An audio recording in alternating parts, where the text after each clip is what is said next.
All right. The Friends with Joe Rogan, I was about to say experiment, effect. Let's get into it. SEC.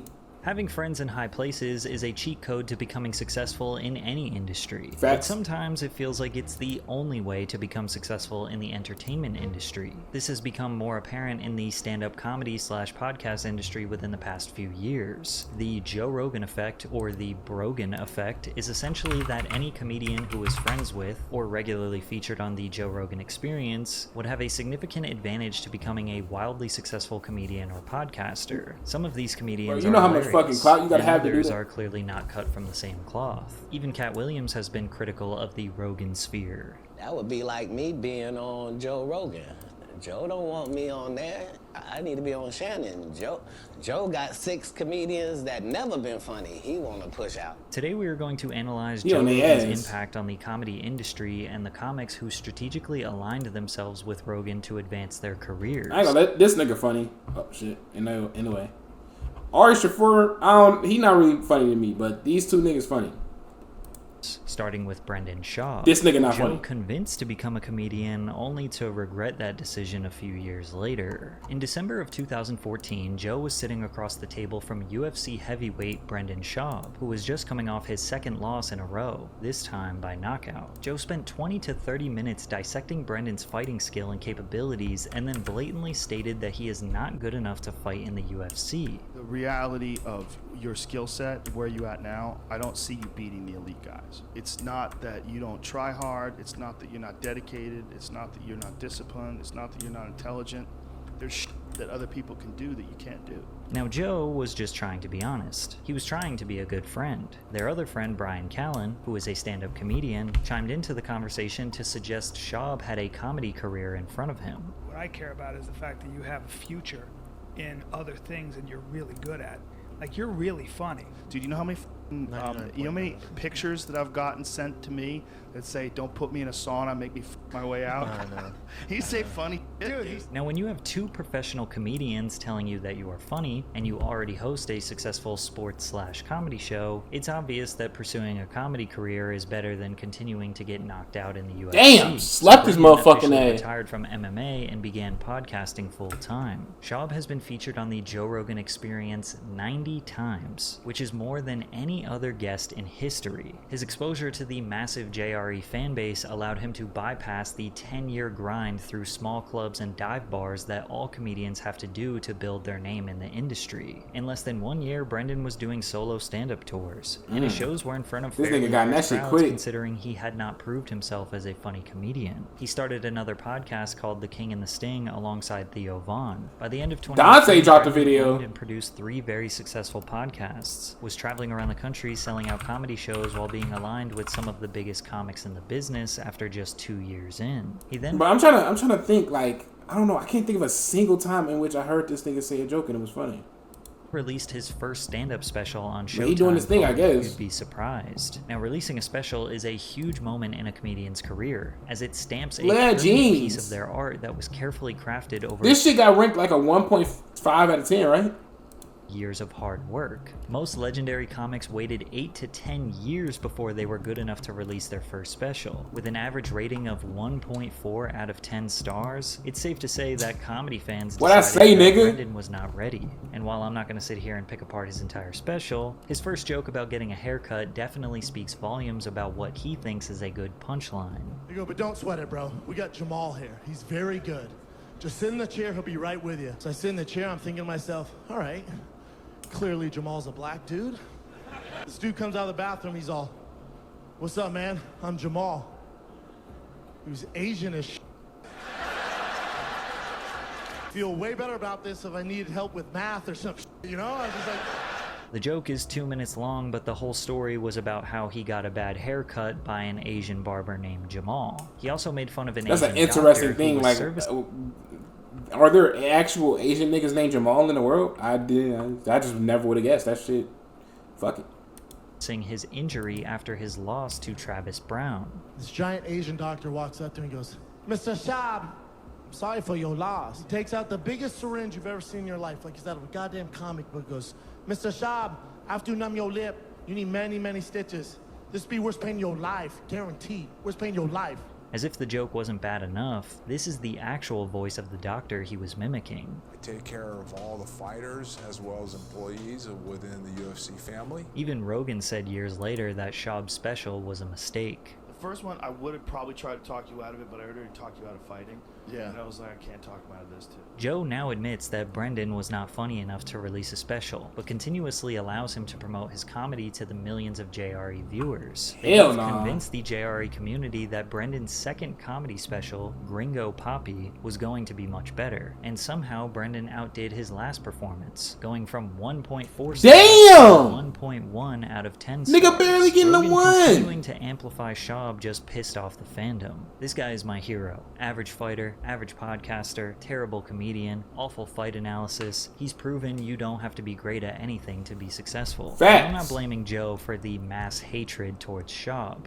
He definitely did that to himself. If anything, this just proves that Joe is a good friend, willing to continuously promote his buddy despite the obvious lack of comedic talent. Which begs the question that people have been asking for years. Does Joe Rogan understand comedy? Because there have been countless examples of jokes. I don't know, Joe Rogan be sliding having some over funny his jokes. Smooth round head. But first, a quick word from today's sponsor.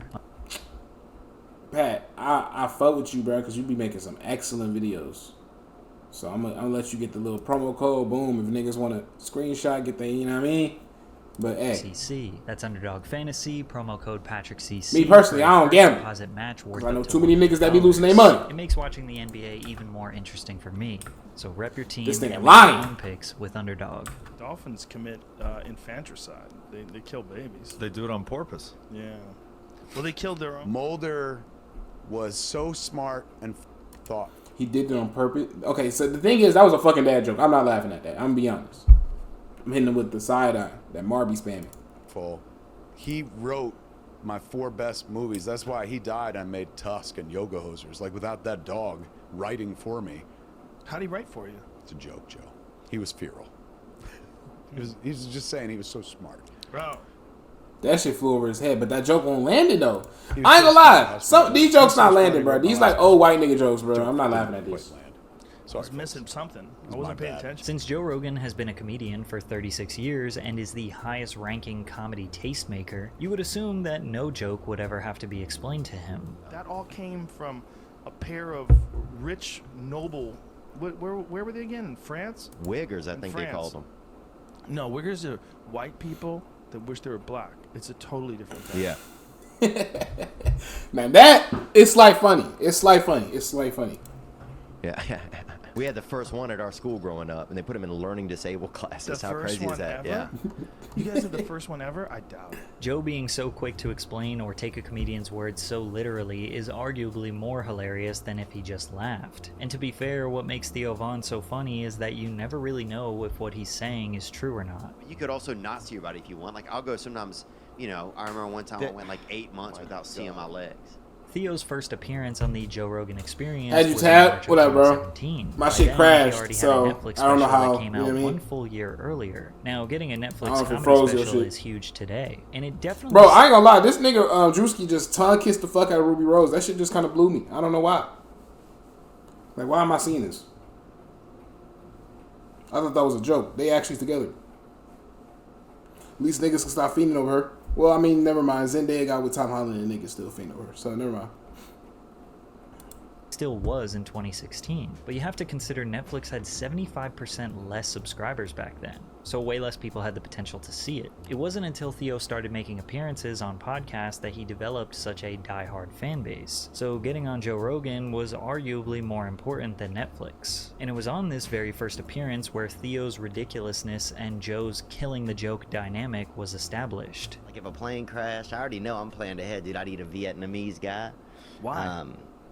Because that's easy. It's a starter move. If you attack somebody bigger, if you eat somebody bigger in front of other people, it's going to alarm people. You got to eat a small person, so stature is important. I think if you gum down a Viet, people aren't going to be that upset at you.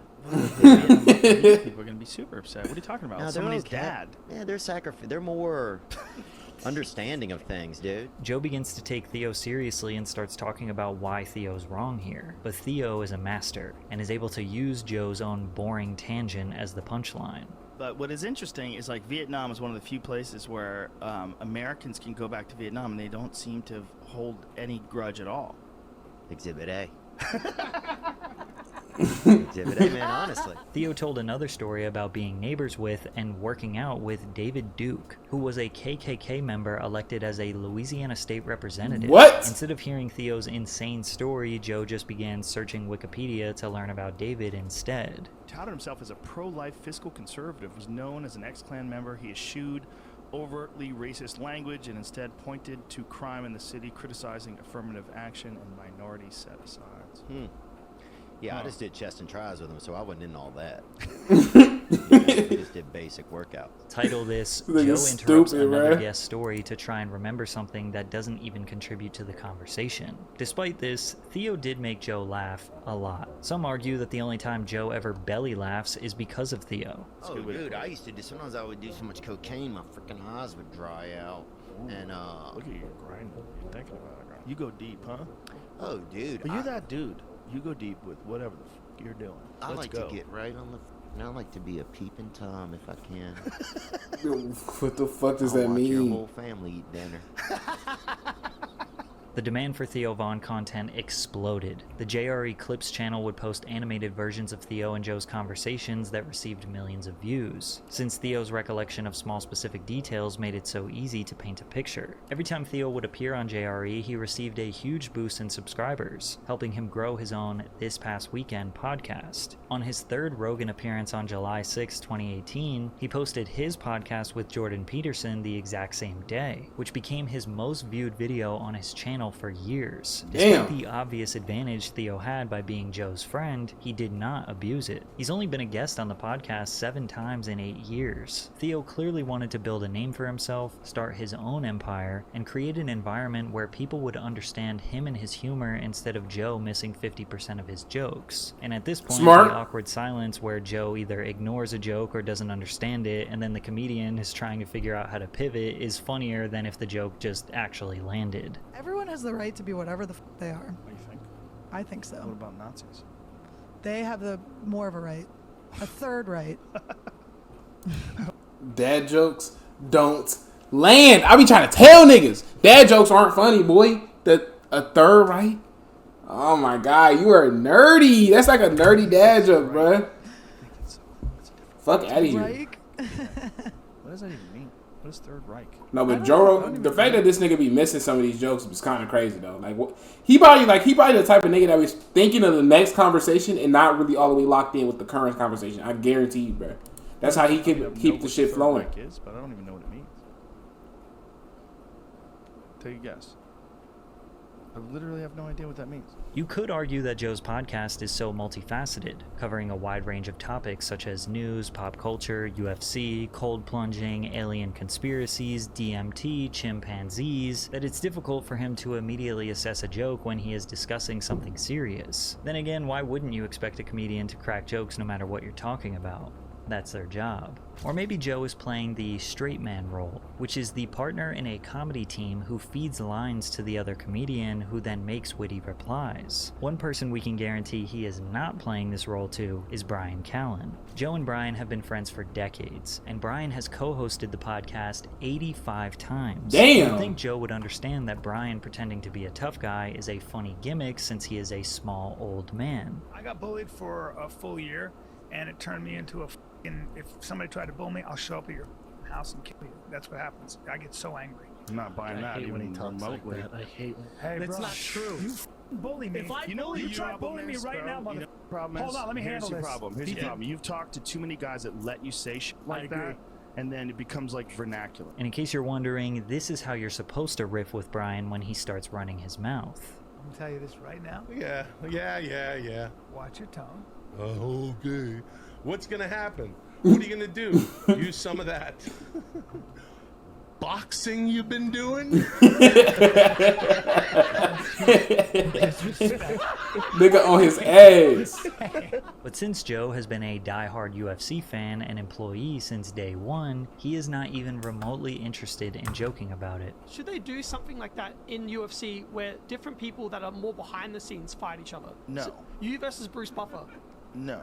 Would you watch that? No, you want to watch people fight that are actual fighters. So when Brian turns on this tough guy act, Joe is convinced he's being serious because he hangs around fighters and hits the gym occasionally. Then again, you could argue that Joe is just genuinely sick of Brian and has been listening to his bullshit for years. Like on episode 2017 when Brian was joking about Schaub returning to the UFC to fight Derek Lewis. He was throwing Derek Lewis out there with no gloves. Good lord. But wait, hold on. Just hear me out. Do you want to die? Sir, hear me out.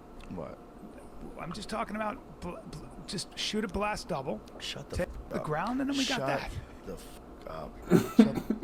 And despite being on Rogan's podcast 85 times, Brian Callen has yet to prove to the audience that he is funny. Callen has released 4 specials over the past 12 years, and none of them were purchased by a major streaming network. All of them were released for free online, and the most popular one has not even reached 1 million views. Callen's comedy is just okay. It's solid. It's decent, which some would argue is worse than being bad. Being so middle of the road that you can't say anything positive or negative. It just exists. Luckily, Brian has Joe so he can maintain his career and finances. Recently on the... So what's that? 1 of 3 niggas that he cool with that's funny? Got Theo and that's it. Brandon and this nigga and Brian is podcast, trash. He tried to divert the conversation to get Joe to promote his newest business venture, Toehold, a luxury flip-flop brand that sells pairs for $1,000 and features really sick designs like Bad Motherfucker and We the People. Sick. Hey, put your toes on. Sick. Take those off. Shut Listen to him. Listen to him. Come So on. silly. Well, I know the you three want of to promote your goofy I'm not flip. promoting him. I just got don't even him for call you. them toe holes. Feel him under your Put your feet. toe holes on. Feel him for you. Feel him under your feet. Come on. You gotta love Brian panicking when he realizes that Joe making fun of his sandals is not gonna boost sales. But no worries, they put a quote of Joe on the website saying they are the best flip-flops he ever had. And this is not the first time a comedian came on the show to promote their product that Joe hated. Steve-O came on the pod with a bag full of stuff that he was selling, which Joe was not enthusiastic about, only to completely destroy Steve-O's newest business venture. Let me tell you about what I'm selling for cheddar. You got a bag of stuff you're selling? Steve-O's butt wipes for your butthole. Well, that's where generally you'd use a butt wipe. Yeah, flushable butt wipes. You wouldn't use it for your cheeks. They're flushable? Not really. Let me tell you something about those flushable butt wipes. Don't flush them. Oh, yeah? No, they all clog. Talk to a plumber. Those things all clog up. They don't break down. They get stuck in pipes. Yeah. I picked the wrong place to... Google are butt wipes flushable? Flushable butt wipes. Are they flushable? They're not. They tell you don't flush them. You're flushing a rag down the toilet. You're not even supposed to flush paper towels. Paper towels break down in your hand when you get them wet. Those things don't break down. Don't sell those. Joe quite literally said the words, "Don't sell those." As Steve-O stuttered and tried to figure out what to say, Joe proceeded to... He fried his fucking whole his whole business. That shit ass. In the next 5 minutes proving his argument how flushable wipes will lead to catastrophic plumbing issues that will cost thousands of dollars to repair and will harm the safety of the public water supply. Joe decimated the product, and Steve-O thought he was going to get a quick plug, which again is a testament of Joe's character. He might be your buddy, but he's not just going to blindly co-sign whatever product you're promoting. However, this is nothing compared to Shane Gillis, who straight up said to Joe's face he was using him for publicity. In 2019, Shane Gillis was a... at least he being honest with you. You can't hate the nigga.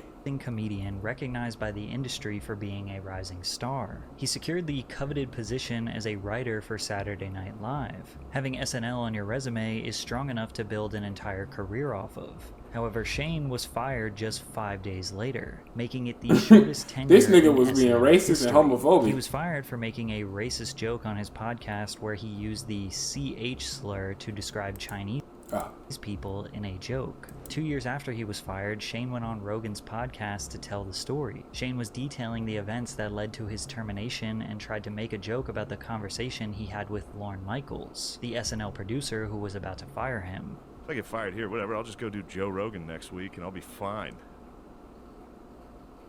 Anyway, I thought that was funny. No? What? That was decent. That was an okay joke, but shit, he just stared at his soul. It was like, I literally... Is that what you thought? I literally thought that. Oh, okay. Yeah, I thought it would be funny. Well, it could have been funny. Yeah. I was booked up, though. No, it's fine. It was just funny to truly That was a conversation I actually had. Really? In Lorne Michaels' office in the middle of that. That's crazy. That's hilarious. I was in pure fucking panic. Terror? Yeah. Yeah. Not only is this awkward moment absolute gold, it also was the first time anyone had ever blatantly said to Joe's face they will use him to advance their career. Now, Shane was joking. The whole joke was that this was a stupid, arrogant thought. At the same time, was it? I mean, you could easily argue that a comedian cracking jokes on Joe Rogan's podcast will get you more career advancement than Saturday Night Live will. When JRE was... I like how you reacted like how dad jokes, whenever a dad or old nigga want to tell a joke, they kind of just smile and like just hit you with the little face ass. Hell no. To Spotify, it averaged 11 million viewers per episode. Now that it's available on YouTube, I'm sure those numbers have gone up. Not to mention all of the channels that clip his podcast and cross-post across all social medias. Saturday Night Live's season premieres in the past few years have averaged around 4 or 5 million, and that's just the first episode. When's the last time you saw an SNL sketch show up on your For You page? As far as creating an independent comedy career, doing stand-up shows around the country, and boosting your social media followers, Joe Rogan's podcast will help comedians far more than Saturday Night Live. Also, if Shane didn't go on Rogan's podcast to tell this story about him being fired, most people probably wouldn't even know about it. Less than 2 months after his first JRE episode, Shane recorded his first special and posted it for free on YouTube. This 1-hour set was simply his best jokes in front of a tiny crowd in Austin, Texas, far from the glamorous, high-produced theater performances you typically see. And this was easily the funniest comedy special to come out in the past few years. With 26 million views on YouTube and an average 8.4 million stars, comedy fans love Shane Gillis. And Rogan also loves Shane Gillis. Shane just has to hit him with simple premises like gay jokes for Joe to burst into tears. Armpit hair doesn't bother me at all. No. Doesn't On bother a lady? me. So No. wait, you like jack ladies with armpit hair? Yeah, a little bit of You're armpit getting hair. close, dude. You're so close. That's as close as it gets. Oh my god. Yeah, I like a good buzz cut.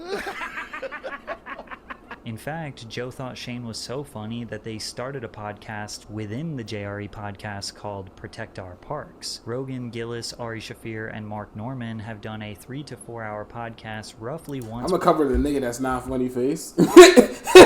Fuck it.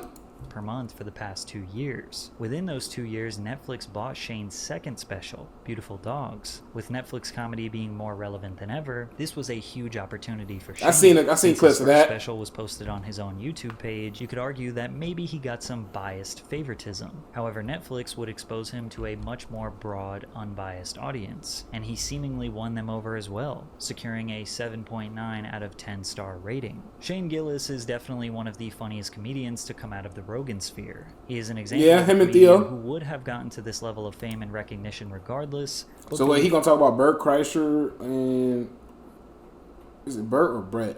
I think it's Bert Kreischer, the other nigga, the other white nigga that's bald.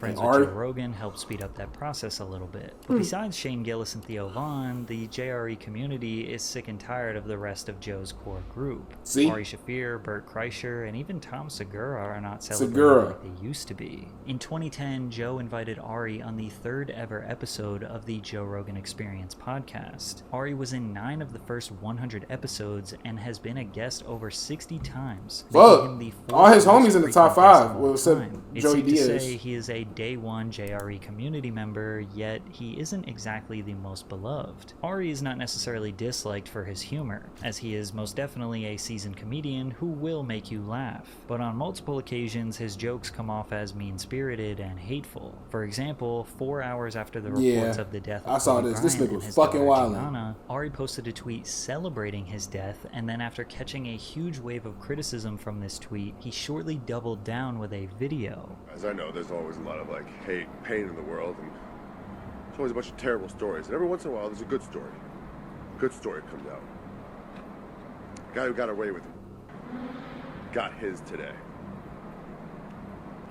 Kobe Bryant is a god. I'm here in But he's not like, he say this, but let's say that is your argument. Wasn't there like 7 other girls and his daughter on that helicopter along with like their parents or some of their parents? Like, come on, nigga. Really? Charlotte, the home of the team that originally drafted him,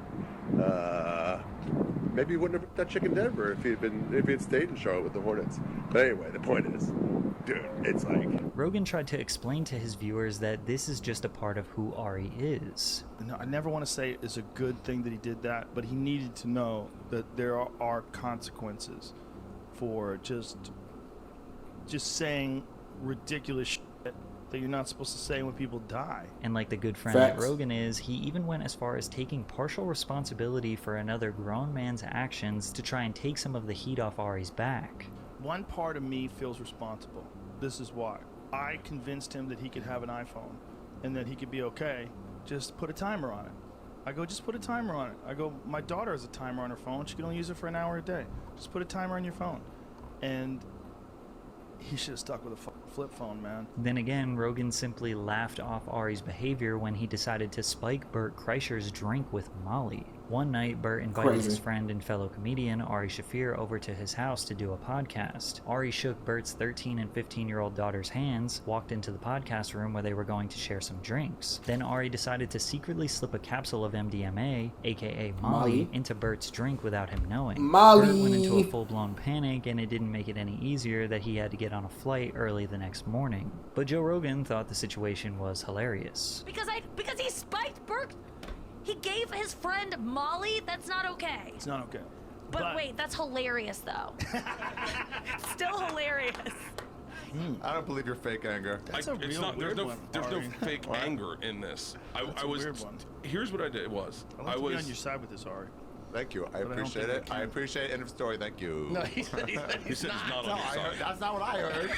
No matter if you're right or wrong, you can always count on Joe to be there for you. The reason he He's a defended glazer. Ari so hard is probably because he knows he needs to give Bert Kreischer a reality check, because Bert has let the Brogan fame spiral his life out of control. After Bert released his 2009 comedy special, Comfortably Dumb, he secured his own reality show on the Travel Channel called Bert the Conqueror. Despite the show being the biggest thing going for him, Joe Rogan and Bill Burr sat down with Bert to tell him some harsh truths. Bert said, "They sat me down and told me, your Travel Channel show sucks. You're funnier than that. You need to do specials. You need to do podcasts." Burr remembers the conversation vividly. He was down in the dumps trying to figure out what the next move was, and Joe Rogan and I were just starting podcasting. Joe is 100% the reason why Bert quit TV and began pursuing comedy and podcasting more seriously. But he did more than that. He invited Bert to be a regular. Why you putting exclamation point Aiden when you don't know that nigga?